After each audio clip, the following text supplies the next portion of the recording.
안녕하세요. 책 읽어주는 책돌이입니다. 지금 읽어드릴 책은 지난번에 이어 34회째로 사마천 사기입니다. 몸을 보존하는 방법. 고조 11년 진이가 한단 지방에서 반란을 일으켜 고조는 스스로 토벌에 나섰다. 토벌을 미처 마치지 않았을 때 관중에서 한신이 모반했는데 여우가 소하의 계략에 하여 한신을 처치하였다. 고조는 이 보고를 받자 사자를 파견하여 소하를 성상에서 상국으로 승진시키고 5,000호의 영지를 더 하사하는 한편 500명의 호위병을 소하에게 붙여주고 1명의 도의로 하여금 상국의 호위를 담당하도록 하였다. 그러자 많은 신하들이 모여 소하의 지략을 취하야 했지만 유독 소평이라는 자만이 가시도치마를 하는 것이었다. 이 소평이라는 자는 진나라 시대에 덕룡우를 지내다가 서민이 된 사람이었다. 그는 원래 장안의 동쪽 변두리에서 참외를 심어 근근히 살아가고 있었는데 그의 참외의 맛이 뛰어나 동룡 참외라는 평이 자자했다. 그가 동룡우였으므로 그런 별명이 생긴 것이었다. 상국이 된 소하에게 소평이 말했다. 이번 일은 기아에게 재난의 근본이 될지도 모릅니다. 아시겠습니까? 폐하께서는 전쟁터에 나가 계시고 기아는 나라 안에서 집이나 보고 있었습니다. 화살 한번 맞아보지 않은 기아에게 영지를 더 내리셨을 뿐만 아니라 호위병까지 붙어주셨는데 그건 무엇 때문일까요? 한신이 모반을 꾀하였기 때문에 성상까지도 의심하시게 된 것입니다. 호위병을 붙인 것은 결코 기아를 위해서가 아니옵니다. 이런 경우에는 영지의 하사를 고사하고 기아의 전재산을 처분하여 군비로 헌납하도록 하시는 편이 기공의 이치를 오래 보존하는 길일 것입니다. 그렇게 하시면 폐하께서는 마음을 놓으실 것입니다. 그 말을 듣고 과연 그럴듯하다고 여겨 소하가 소평의 충고대로 이행하자 과연 고조는 크게 기뻐하였다. 고조 12년 갈 경포가 반란을 일으키자 고조는 이번에도 몸소 군사를 거느리고 토벌에 나섰다. 이었고 고조는 경포의 난을 토벌하고 장안으로 회군하였다. 그런데 고조의 기로에 백성들의 길을 막고 고소장을 올리고 있었다. 그 내용은 상국 소하가 백성들의 전답을 돈으로 따져 1만금 가까이나 강제로 사들였다는 것이다. 귀국 후 소하가 이끌어자 고조는 빙긋이 웃으며 상국의 지위에 있으면서 백성들의 재산을 착취하였군. 자기의 유익을 위해서 말이야 라면서 사람들의 고소장을 모두 넘겨주었다. 그러면서 상국이 직접 나서서 사과하는 편이 좋을 것이오 라고 말했다. 소하가 이 기회를 틈타 백성들을 위하여 장안에는 농지가 매우 부족한 형편입니다. 그런데도 궁굴에는 광대한 토지가 놀고 있습니다. 이것을 백성들에게 개방하여 주십시오. 그리고 농작물을 거두들 때 집을 베지 말고 그대로 두게 하면 새나 짐승의 먹이로 될 것이므로 두루 좋은 일이 될 것입니다. 라고 주청하였다. 그러자 고조는 크게 놓아있다. 상국이 상인들의 뇌물을 많이 받아 먹었구나. 짐의 상림원을 내놓으라니. 이렇게 말하고는 소하를 정의에게 넘겨 족쇄와 수갑을 채워 구금하라고 명령하였다. 그 후 며칠이 지나 왕씨 성의 위비가 고조를 호위하다가 상국께서는 무슨 중재가 있기에 벼랑간 툭 하셨는지요? 라고 묻자 고조는 이렇게 대답하였다. 진나라 대신 이사는 좋은 일은 모두 군주의 덕으로 돌리고 나쁜 일은 모두 자기 탓으로 돌렸다고 들었는데 이 소하란 자는 상인들에게 뇌물을 받아 먹고는 오히려 짐의 상림원을 개방하라고 주장함으로써 백성들의 관심을 사려고 꾀하고 있다. 그래서 짐은 그를 잡아서 취재하려고 한다. 이에 왕이가 말했다. 폐하의 그 말씀은 납득하기 어렵습니다. 자기 직무의 범위 안에서 백성에게 보탬이 될 만한 일을 소청한다는 것은 재상으로서 당연한 일이 아니겠습니까? 그런데 어찌 상인들에게서 뇌물을 받아 먹었다고 의심을 하시는지 모르겠습니다. 성상으로 말씀드리자면 폐하께서 몇 해 동안이나 전쟁터에 나가 계실 때나 진이와 경포의 반란을 진압하시러 나가셨을 때도 줄곧 관중을 지키고 있었던 분입니다. 성상께서 만일 그런 생각만 품었더라면 벌써 관중을 손에 넣었을 것입니다. 그런 기회조차 이용하지 않았던 성상께서 이제 와서 장사처의 뇌물 따위 한눈을 팔겠습니까? 진나라의 예를 들었습니다만 진나라야말로 충신의 말에 귀를 기울이지 않았기 때문에 천하를 잃었던 것입니다. 이사도 그런 패거리 중에 한 사람인데 어찌 본보기가 되겠습니까? 그 말에 고조는 불쾌한 표정을 짓긴 하였으나 그날로 곧장 명령을 내려 소하를 석방하였다. 소하는 이미 연로하였고 평소 공손하고 신중하여 궁에 입관하여 황제를 아련할 때면 맨발로 걸으면서 사죄하였다. 그러자 고조는 말했다. 상국은 그렇게 하지 마시오. 상국은 백성을 위해 상림원에 노는 땅을 간청했고 짐은 허락하지 않는데 위로서 짐은 거리나 주와 같은 폭군이 되었고 반면에 상국은 현명한 재상이 된 것이요. 짐이 일부러 상국을 표고한 것도 실은 백성들로 하여금 짐의 가오를 알게 하자는 것이었소. 소하는 평소 조창과 서로 좋지 못한 사이였다. 소하가 병이 들자 효해제는 친히 상국의 병세를 보러 와서는 물었다. 그대가 만약 죽는다면 누가 그들을 대신할 수 있겠는가? 소하는 신하를 아는 것은 군주보다 나은 사람이 없습니다. 라고 대답하였다. 효해제는 소하가 조참과 사이가 좋지 않다는 것을 알면서도 조참이 어떤가라고 묻자 소하는 머리를 조아리며 폐하께서는 잘 찾으셨습니다. 신은 죽어도 여한이 없습니다. 라고 말하였다. 소하는 밭과 집을 살 때 반드시 외딴 곳에 마련하였고 집을 지을 때도 담장을 치지 않았다. 그러면서 그는 후대의 자손이 현명하다면 나의 검소함을 배울 것이고 현명하지 못하더라도 근세 있는 사람에게 빼앗기지는 않을 것이다. 라고 말했다. 효해제 2년 소하는 세상을 탔다. 그러나 자손 중에 죄를 범하여 신분을 박탈당하는 자가 생겨 사대로서 가문이 멸망하게 되는데 황제는 널리 손을 쳐서 그의 혈통을 찾아내 벼슬을 잇도록 하였다. 17. 유후세가 장막 안에서 계책을 세워 천리 밖의 성리를 결정한다. 신선에게 병법을 전수받다. 유후 장량은 한나라의 명문인 집안에서 태어났다. 조부인 장계진은 한나라의 재상을 지냈고 부친인 장평은 도혜왕 때 재상을 지내다가 도혜왕 23년에 세상을 떠났다. 그로부터 20년이 지나 한나라는 진나라에 멸망당했다. 이때 장량은 나이가 어려서 관직에는 진출하지 않았다.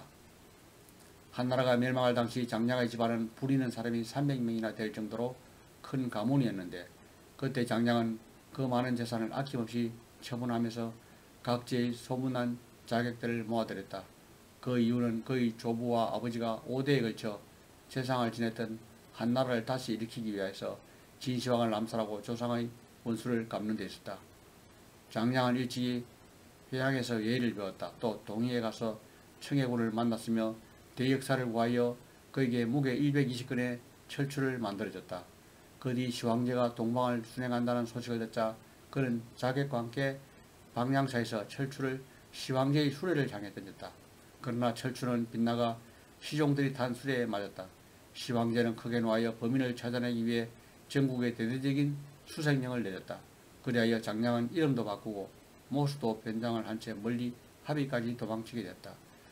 그러던 어느 날 장량은 한가하게 합의의 다리를 걷고 있었는데 다해진 짧은 옷을 입은 한 노인이 장량 쪽으로 걸어왔다.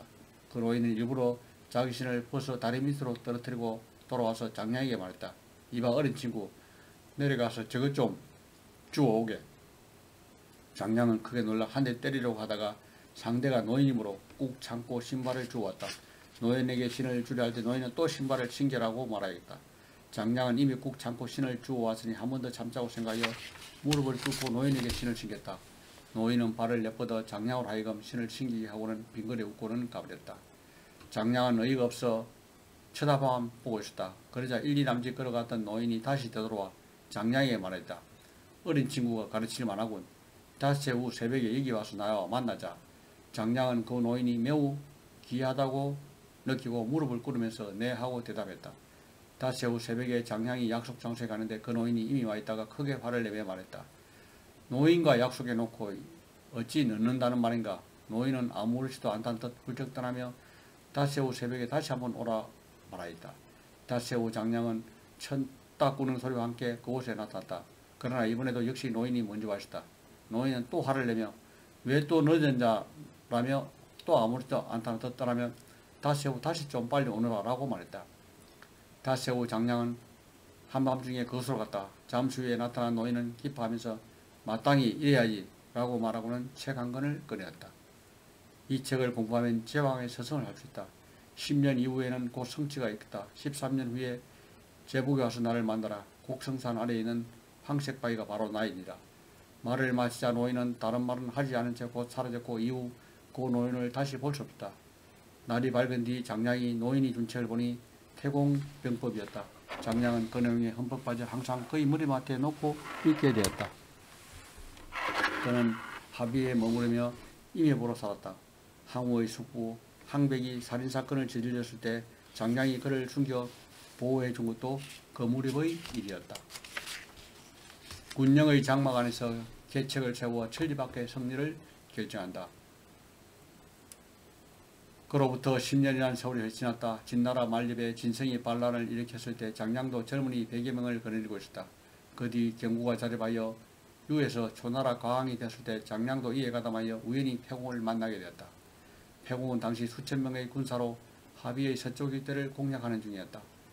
패공을 만나 몇 마디 말을 나눈 후 그의 사람됨에 반한 장량 그대로 패공의 진영에 가담하기로 작정하였다. 패공은 장량을 구장에 임명하였다. 그 후 장량은 태공병법을 인용하여 자주 패공에게 제안하였는데 패공은 그를 매우 좋아하여 그의 계책을 항상 받아들였다. 그런데 그때까지 다른 사람에게 장량이 태공병법을 말하지도 아무도 들어주지 않았었다. 그래서 장량은 패공이야말로 하늘이 낸 인물임에 틀림없다고 생각하게 됐다. 그 후 패공은 설당에 진군하여 향량의 군도와 합류하게 됐고 향량이 희왕을 옹립하였다. 이때 장량은 향량에게 장군은 이미 초나라의 후대를 세우셨는데 한나라 공자인 성이 매우 현명하므로 왕으로 세우셔서 세력을 강화해야 합니다라고 진언하였다.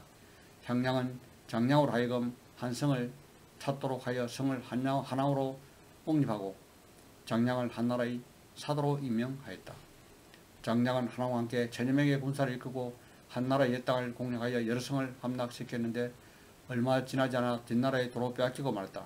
하지만 장량은 계속 영천 일대에서 유격전을 징계하며 기회를 엿보고 있었다. 그 뒤 낙에서 남진한 패공이 환원산에 이르렀을 때 장량은 이들과 합류하여 한나라의 10여 개 성을 점령하고 나서 이어 진나라 양우의 군대를 격파하였다. 패공이 장량의 계책을 그대로 실행하자 과연 진나라 장군은 진나라를 배신하여 패공과 손을 잡고 서진하여 진나라가 대비하지 않고 있는 틈을 타 함양을 공략하고 싶다고 칭해왔다. 패공은 이 죄를 받아들이고 싶었으나 장량이 말렸다. 이는 다만 진나라 장군이 뇌물을 받고 진나라를 배반하겠다는 것일 뿐이며 아마도 부하들은 그를 따라 진나라를 배반하지 않을 것입니다. 만약 부하들이 명령에 따르지 않게 되면 대단히 위험하게 되므로 차라리 진나라 장군이 방심하고 있는 틈을 타서 지금 그들을 공격해야 합니다. 패공이 이 의견을 받아들여 곧장 군사를 이끌고 진나라 군대를 공격하자 진나라 군대는 대패하였고 패공의 군대는 계속 도망치는 적군을 맹추격하여 남진에 이르렀다. 패공이 진나라 궁전에 들어가 보니 궁전은 물론이고 장막, 보물, 심지어 개와 말일까지 모두가 엄청나게 화려하고 또한 풍성했다. 특히 후궁의 미녀들이 수천 명도 넘어 패공은 마음속으로 이곳에 머물고자 하였다. 번쾌는 패공에 나가서 살아야 한다고 그랬지만 패공은 듣지 않았다. 그러자 장량이 말했다. 이제까지 진나라가 무도한 짓을 저질렀기 때문에 우리가 이곳까지 쉽게 올 수 있었던 것입니다. 아직 천하가 평정되지도 않았으며 진정 진나라를 완전히 격파하시려면 진나라와 반대로 패공께서는 마땅히 검소하게 입고 먹는 것으로 만족하셔야 합니다. 함양을 빼앗았다고 해서 보물과 미녀의 눈이 멀어 음란에 빠진다면 고랑보다 더 포악한 짓을 했다고 비난할 사람도 생길 것입니다. 충언은 기에 거슬리지만 행실에 이루며 좋은 약은 입에는 쓰지만 병을 고친다고 합니다. 바라옵건대 번쾌히 거닐도록 하여 주십시오. 패공은 고개를 끄덕이고 되돌아가 패상에 주둔하였다. 한나라 원년 정월 패공은 한왕이 되어 파촉을 가지게 됐다. 한왕은 장량에게 황금 100근과 진주 2마를 상으로 하사하였는데 장량은 전부 항백에게 주었다. 한왕 역시 장량에게 많은 선물을 항백에게 보내도록 하면서 항우에게 부탁하여 한중을 봉지로 하사하도록 청하게 하였다. 항우는 즉시 이를 허락하여 패공은 한중 일대의 땅을 얻게 되었다. 한왕이 봉지로 떠나갈 때 장량이 함양에서 서남쪽으로 수백 리 떨어진 포중까지 병화인데 한왕은 장량에게 하남의 한나라에 가서 살도록 하였다. 한왕은 곧바로 장량을 한나라로 돌아가게 하였고 앞으로 전진하면서 한편으로는 잔도를 모두 불태워 없앴다. 이것으로 제 얘기를 마치겠습니다.